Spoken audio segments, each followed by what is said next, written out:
This is ABC7 News at 5:30. Your Suncoast News. We're here for you. Welcome back. Our top story, Tropical Storm Emily, bringing lots of rain, strong winds, and kicking up surf across the area. This is a look at some of the big waves on Siesta Key, posted earlier today on Instagram. So we want to know, where is the storm now, and are we out of the woods? We're going to check in with ABC7 Chief Meteorologist Bob Harrigan. Bob? Yeah, it appears we're out of the woods with this particular storm right now, but we've got a lot of the season left ahead. It didn't really give us much warning, did it? We woke up this morning to tropical storm watches and then quickly followed by tropical storm warnings, and that's a direct result of just the intense warm water temperature in the Gulf of Mexico, 90, 91 degrees at times, and the tail end of an unusual cold front that made it all the way down into the central Gulf of Mexico over the weekend. And at times, little spin-ups can generate, and that's certainly what we saw right there as it made its way east now. It's really lost a lot of punch because the fuel for these storms, obviously, the warm water. Once it moves over land, it loses that fuel and weakens. Top winds now, tropical depression status, no longer a tropical storm. All the tropical storm warnings that have been in place for Sarasota and Manatee counties have since expired now. It's moving to the east-northeast at 12, and there's some dry air that's wrapping around into it, so we don't expect it to fire back up too soon. You can see the general circulation right there. It is. It's rather a broad area of low pressure now with the stronger cells to the east. There are a few developing in the dry sector right now, but there's not much to them. The one east now heading towards Sebring, and that could contain some very gusty winds up to 30, 40 miles an hour. And there's some banding features as well starting to fire on into Highlands County. We'll keep an eye on these also off the coast of Pinellas. You see how they just kind of rotate around. These are going to continue on through Anna Maria and eventually wrap back around through Sarasota, I think, in time. So we'll keep a chance for showers and a few isolated thunderstorms. This one now generating some lightning, indicating that it is intensifying somewhat as it makes its way to Sebring now. Wauchula getting some light rainfall, and these are starting to intensify somewhat. But I don't think we're going to see anything too rough like we saw this morning across parts of northwest Bradenton. Small craft advisory had been in place. That has since expired. It's still in place down south. The tropical storm warnings have expired now for Charlotte and Lee County as well. We had an aerial flood watch that's now pushed down to the south and east of our immediate area. And there it goes. It's expected to head off toward the east, then eventually toward the northeast. It could generate back into a tropical storm. We'll have more on that and our weather forecast for the rest of the work week coming up in a few minutes. Back to you.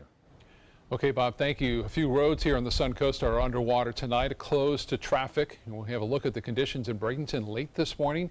You can see in this US 41 near Joyland was flooded, as well as 53rd Avenue in Bradenton. There was also some flooding on Whitfield Avenue near the Sarasota-Bradenton International Airport. The Manatee County Sheriff's Office was blocking off some of the eastbound lanes near US 41 due to this flooding.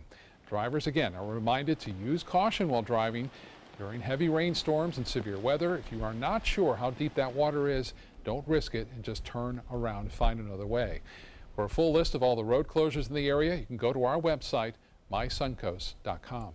As Tropical Storm Emily moved across the Suncoast, it did kick up some surf, and officials in the city of Venice brace for the worst. Luckily, no serious damage has been reported. ABC7's Christopher Brantley is joining us live from the South Jetty with the latest on the conditions there. Christopher.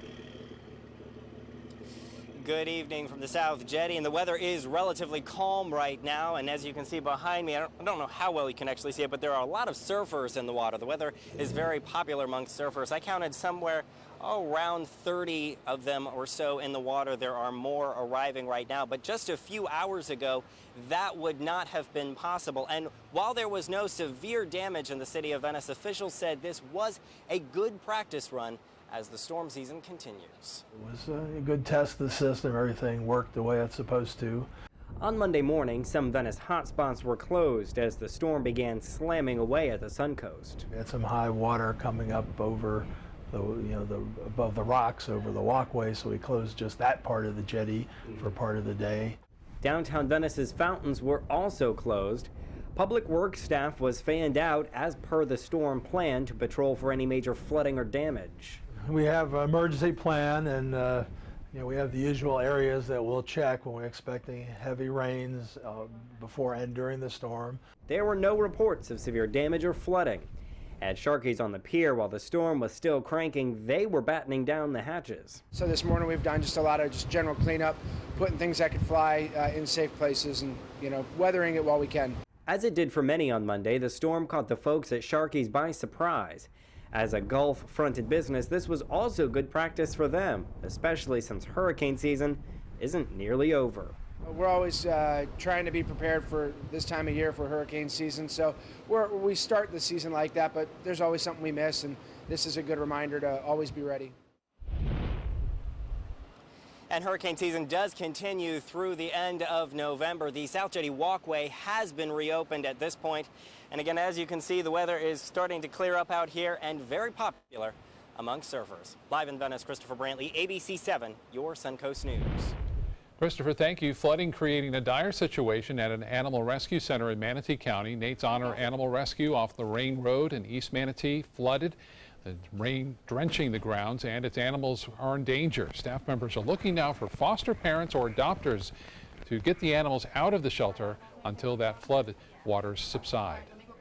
We try our best to raise our kids to help the community as much as possible, and community came first for us.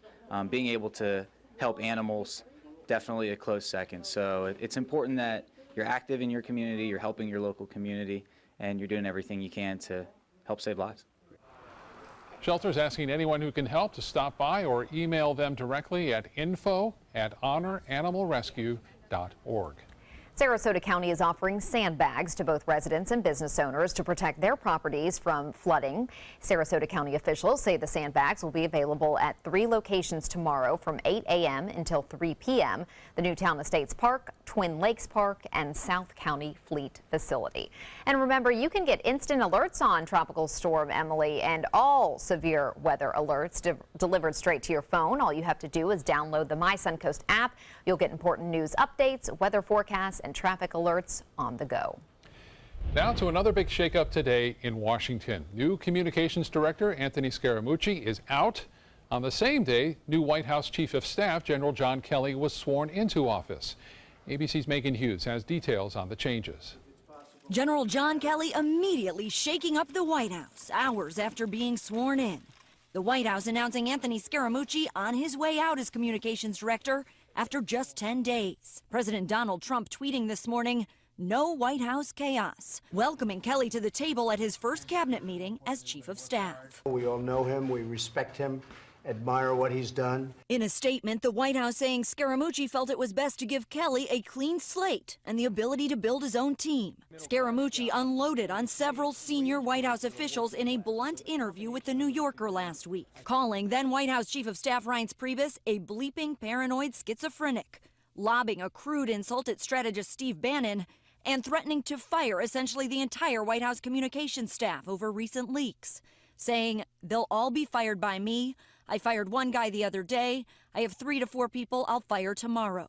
The New Yorker's Ryan Lizza, who conducted the interview, telling CNN at the time, White House was already deeply factionalized, and it was like putting Anthony Scaramucci in that job was like throwing a grenade into an ongoing civil war. The new White House press secretary Sarah Sanders took over from Sean Spicer the same day Scaramucci was hired. Attorney General Jeff Sessions still hanging on, seated across from President Trump at a cabinet meeting this morning, despite being a target of the president's Twitter tirades. Sources inside the White House tell ABC News that Scaramucci asked to be moved to a position at the Export-Import Bank. Megan Hughes, ABC News, Washington. Los Angeles has reached an agreement to host the 2028 Summer Olympic Games. The mayor of Los Angeles will formally announce the bid later tonight. The deal with the International Olympic Committee follows a vote earlier this month by the committee to seek a deal to award the 2024 and 2028 Games. Paris is widely seen as the favorite for 2024. With the agreement, Los Angeles would get the 2028 Games. The deal would make LA a 3-time Olympic city after hosting in 1932 and 1984. Very exciting. And 11 years to get ready. That should be that should be spectacular by then. Yeah. Still to come in your Suncoast News tonight, the misuse of pain pills. Some startling numbers on who is involved in the opioid epidemic and what's being done to make a dent in the growing problem. Now's the perfect time to work with California Closets. During our Shades of White event, save up to 20% on our beautiful white finishes for any space in your home. Contact us today for your free design consultation. Visit our showroom or online at californiaclosets.com. Hi, Hi, I'm Chef Judy. Every Wednesday morning, I'll be with the chefs at the Publix Aprons Cooking School serving up the most wonderful dishes. Watch Aprons in the Kitchen every Wednesday on ABC7's Good Morning Suncoast.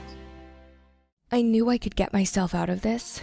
I just needed some hope and some help. I took the first step to recovery when I made the call. Since 2014, Addiction Hope and Helpline has answered calls for recovery and treatment 24/7, 365 days a year. If you're depressed, drinking, using drugs, or taking pills, call now and talk to someone who cares. I had problems just getting to sleep, drinking and using pills every night. I feel like I'm losing control. I'm afraid I'll lose my job or even my family. Most insurance covers substance abuse. You can get back on track. Call now for hope and help with proven gentle recovery programs. I never thought that I could be somebody who didn't drink and use drugs. I have something to hold on to for strength. I'm in recovery, getting the help I need. Call 800-622-1941. 800-622-1941.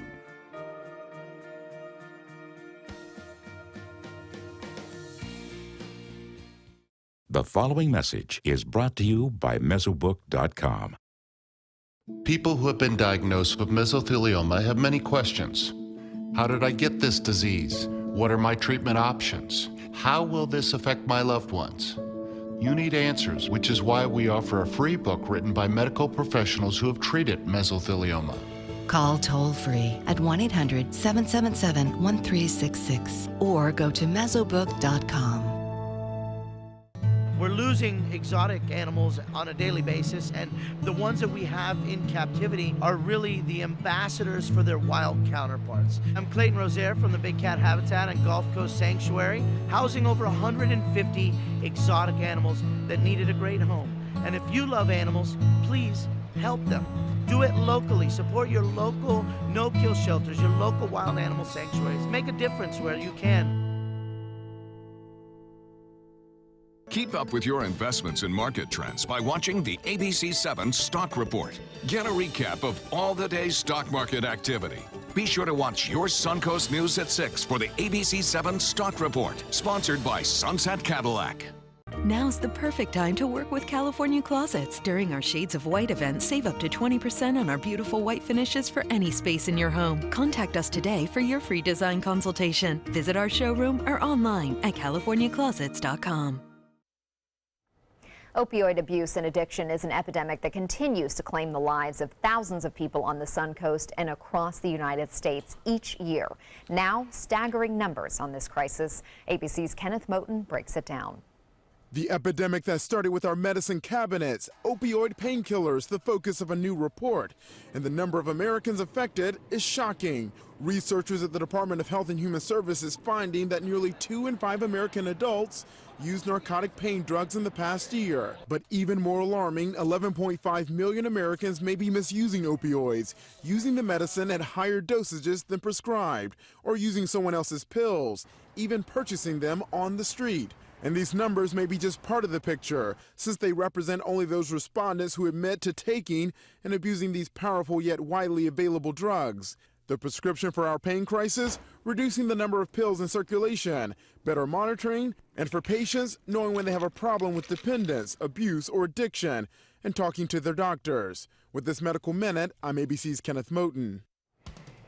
Now we're going to head over to Bob and look where we stand with Emily and what we have in store for the rest of the week. Well, here's a look at the Van Wezel webcam. A little different story with that this afternoon. A little bit more clearing skies this afternoon. We saw some sunshine there at one time, some high clouds moving overhead, and now skies are starting to darken up again. Looking out over Sarasota Bay, not many boats going by. Saw one boat. That was it. Small craft advisory has been lifted. Weather headlines read like this: Emily is weakening. That's a good sign. And it looks as though we'll see less of a chance of rain tomorrow if this dry air sinks in, and we think it will. Better chances come back, though, as early as Wednesday for more showers and storms. The ground saturated. Any storms that do develop and become strong could cause more problems down the road. The bulk of the heavy rainfall now down to our south through the Keys, stretching off into the Atlantic now, just to the west of Fort Pierce. Some rough weather there. The low-level swirl appears to be right over parts of Hardee County. You got to look at this. This is a radar imagery of the circulation with the heaviest storm now near Sebring, generating a few lightning strikes there. And then on the back end of it, some moderate to heavy rain starting to develop in Pinellas County. This will again rotate around through Manatee County in just a little bit. But get a look at the radar again in its rotation. There it looks like it's dropping right there. That low-level swirl that you see with the radar imagery certainly does appear to be dropping to the southeast, while the energy is moving off to the east right now, and that's what the National Hurricane Center is suggesting with the latest forecast path and track. But we'll keep an eye on it very closely. That dry air is just to the north of us, and it is slowly sinking into Manatee County, though. But even so, the air is not that dry because we have storms developing in that sector. Winds are out of the northwest now at 10 to 15 miles an hour. We've had gusts as high as 20 recently, especially along the beaches now, west-northwest at around 10 to 15 miles an hour there in Venice, stretching down to Inglewood. Currently, it's 82. I have quite a bit of clouds around, a little break every now and again. The heat index not a factor. Winds out of the northwest at 8. Pressure 29.90. That is slowly rising now. The high today was only 82 because of the Emily hanging around, bringing a lot of rain and clouds. Our normal high at 90. And there's the rainfall total for the Sarasota Bradenton Airport for today. So we had 3.82 inches. That brings our monthly total above average and our yearly total just slightly below it. And we could see a lot more rain again on Wednesday and then continuing into the weekend. Temperature now 77 in Orlando. It's cooled to 79 in Miami now, 82 in Sarasota. The forecast tomorrow is calling for a chance for showers and storms scattered about. Highs will still get up to about 90 degrees. The rain chance, though, at 30%, not nearly as high as it was today. Well, this particular model shows this system continuing to head off to the east, where it could get back into tropical storm status down the road in the Atlantic as it moves over the Gulf Stream and places beyond. But we'll still see a few showers around in the afternoon and evening on Tuesday. And then we'll get that onshore flow once again. That frontal boundary is still here, so we'll have to watch it very closely and see if anything else spins up over the upcoming days without notice. We'll see that possibility of some showers and storms gathering in the Gulf. Again, water temperatures upper 80s to low 90s. Wouldn't take much for something to develop again in the Gulf, especially with this unusual cold front that made it all the way down into north central Florida. You don't see that in late July and August. Well, the rest of the U.S., it's quiet across the mid-Atlantic coast states. Some dry air has moved in there. Elsewhere in the tropics, this system is kind of interesting. It's a tropical wave. It flares up and then weakens, flares up, then weakens. So in about a week from now, we'll keep an eye on it as it makes its way through the Caribbean. There's a chance we could see something pop out of there in the long range, nothing in the immediate future. So for boaters, better. Moderate chop, still a bit breezy. Winds out of the southeast, switching to the southwest at 10 to 15 knots.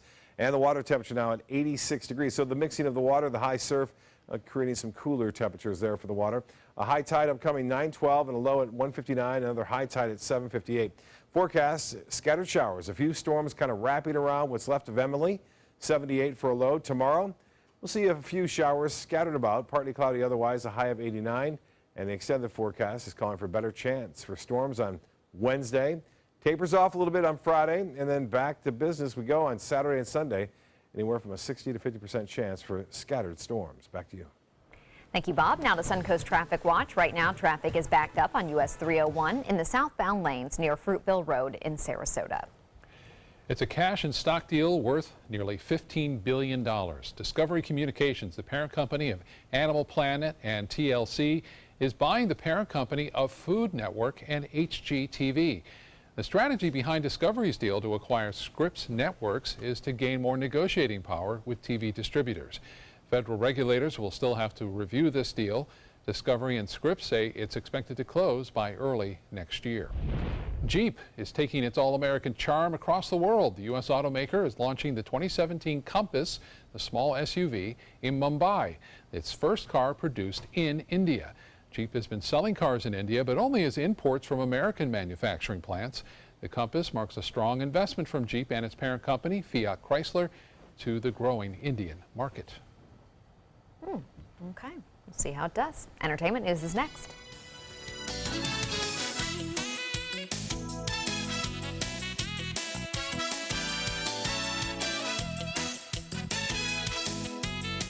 Being the caregiver for my husband is truly a blessing, but sometimes it's easy to lose a part of myself. To be my best, for him and for me, it's important to have time to be able to recharge. When I called Tidewell Hospice, they gave me the chance to do just that. They helped me find the time to care for myself all the while with the peace of mind of knowing my husband is in the very best hands. Tidewell Hospice, it's more than you think. If you're only hungry for a slice of apple pie, why buy the whole pie? And you certainly wouldn't want to pay for an all-you-can-eat buffet. So if you don't use your cell phone that much, why get charged for a plan that's too big, or even an unlimited plan? Luckily, there's still a wireless company that shares your values. Welcome to Consumer Cellular.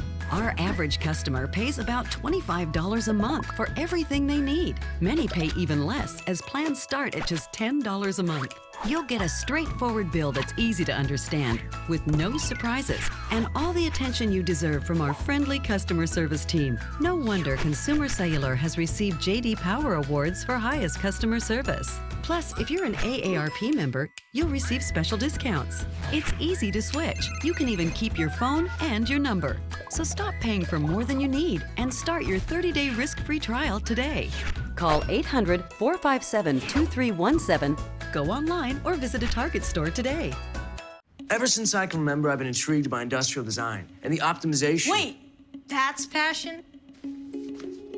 Ever since I can remember, my passion has been industrial design. We need 3D printers for Miss Adams' engineering program so that we are ready to solve 21st century challenges. Impressive. Think It Up is a new initiative to support student-powered, teacher-led learning projects. Students and teachers, how can you spark great learning experiences in your classroom today? Think it up. A promise was made, a promise that hit the beaches of Normandy, a vow that captured Iwo Jima, a contract that weathered Tet, a pledge that stormed the desert in Iraq, an IOU that braved IEDs in Kandahar. A promise was made to America's veterans. DAV fights to keep that promise, so all veterans and their families get the benefits and support they earned. For help, visit DAV.org. Downtown Sarasota is growing, but with all the new development, what is being done to prevent construction accidents? Tonight on ABC7 News at 7, your Suncoast News. We're here for you. Playwright and Oscar-nominated actor Sam Shepard has died. He passed away late last week at the age of 73. A family representative says Shepard died from complications of ALS, also known as Lou Gehrig's disease. Shepard wrote upwards of 40 plays, winning the Pulitzer Prize for Drama in 1979. He earned an Academy Award nomination for Best Supporting Actor in 1993 for his role in The Right Stuff. Shepard's most recent work was in the Netflix show Bloodline. A new documentary about Red Sox legend Ted Williams is in the works. The executive producer says it will reveal an intimate look at Williams' fame and complicated relationships with his family, teammates, and fans. Williams is considered one of the greatest baseball players to ever live and one of the best hitters. He is the last man to hit over 400. It will air on PBS stations next summer, which will be the 100th anniversary of his birth. Nicole Kidman wants to show off her funny side. The actress says she would love to get offered a comedy. She says she's been told she's not funny, but is eager to try anything and is not worried about failure. Kidman is currently promoting her new project, Top of the Lake China Girl, which airs on at Sundance in September, or maybe on the Sundance Network. That's probably what it is. Yeah. At the box office this weekend, Dunkirk takes the #1 spot again for the second week in a row. The Christopher Nolan World War II film earning just over $28 million. The Emoji Movie came in second with $25.7 million in ticket sales. And the R-rated summer comedy Girls Trip came in third. Very different variety of films there. Yeah, very diverse. Take your pick. Yes, definitely. Whatever your favorite is. We'll be right back.